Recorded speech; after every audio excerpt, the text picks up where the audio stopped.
మహానగరంలో నిత్యం ట్రాఫిక్ సమస్యలు తలెత్తుతూనే ఉంటాయి. గంటల కొద్దీ సమయం ట్రాఫిక్లోనే గడుస్తుంది. దీంతో వాహనదారులు తీవ్ర ఇబ్బందులు పడుతూ ఉంటారు. అయితే ఈ సమస్యకి పార్కింగ్ సముదాయాలే పరిష్కారమని నిపుణులు స్పష్టం చేయడంతో జీహెచ్ఎంసీ గత ప్రతిపాదనలను ముందుకు తెచ్చింది. నగర వ్యాప్తంగా 30 ప్రాంతాల్లో పార్కింగ్ కాంప్లెక్స్లు నిర్మించాలని నిర్ణయించింది. దీనికి సంబంధించి మరింత సమాచారం మా ప్రతినిధి ప్రియాంక అందిస్తారు.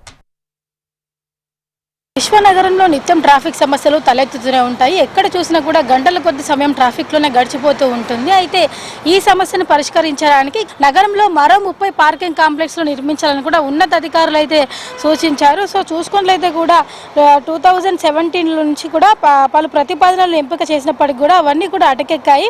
సో ఇప్పుడు వాటన్నిటికీ కూడా జీహెచ్ఎంసీ బూజు దులిపిందని కూడా చెప్పొచ్చు. అయితే కేబీఆర్ పార్క్ నాంపల్లి చౌరస్తాలోని పార్కింగ్ కాంప్లెక్స్లు విజయవంతం కావడంతో నిత్యం కేబీఆర్ పార్క్ కూడా చాలా మంది విజిటర్స్ వస్తూ ఉంటారు. వాళ్ళందరికీ కూడా ఇక్కడ నిత్యం ట్రాఫిక్ జామ్ సమస్య అవ్వడం, పార్కింగ్ తీవ్ర ఇబ్బందులు ఎదుర్కోవాల్సిన పరిస్థితులు ఎదురవుతూ ఉండేవి. అయితే ఈ సమస్యను దృష్టిలో పెట్టుకుని అయితే ఇక్కడ పార్క్ దగ్గర ఈ ఆటోమేటిక్ పార్కింగ్ కాంప్లెక్స్ అయితే నిర్మించారు. ఇది విజయవంతమైంది. ఇక్కడ చాలా వరకు కూడా ఇప్పుడు ట్రాఫిక్ సమస్యలు కూడా తలెత్తకుండా సాఫీగా కొనసాగుతూ కూడా ఉన్నాయి. ఇక్కడ ట్రాఫిక్ సమస్యలు ఇప్పుడు లేకుండా పోయాయి.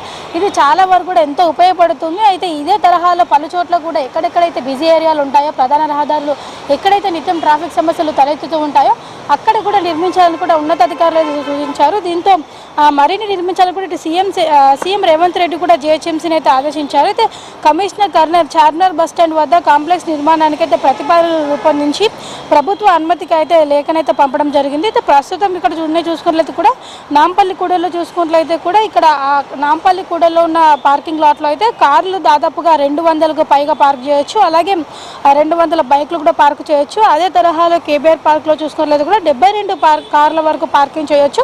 50 బైకుల వరకు కూడా చేసుకోవచ్చు. అలాగే ఇప్పుడు ప్రస్తుతం ఇక్కడ కొత్తగా అయితే ఎక్కడ నిర్మించాలదలుచుకున్నారో సో అక్కడ చూసుకున్నట్లయితే కూడా కనీస సామర్థ్యం 3000 నుంచి 4000 వరకు కూడా కార్లు, 1000 ద్విచక్ర వాహనాలు కూడా పార్కింగ్ లాట్లో పార్కింగ్ చేసే విధంగా అన్ని ఏర్పాట్లు చేయాలని కూడా అధికారులకు సూచించడం జరిగింది.